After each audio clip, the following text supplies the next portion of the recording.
because I love so much birds, so I'm growing them houses. It's called like a birdhouse gourd. They're gonna grow until late fall.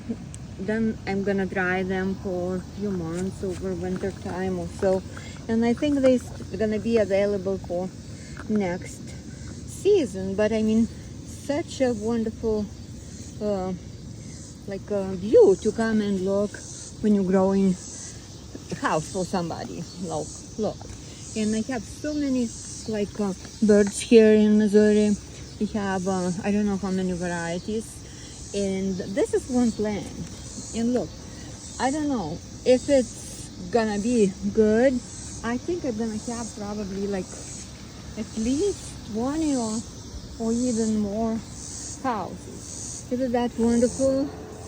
They're everywhere.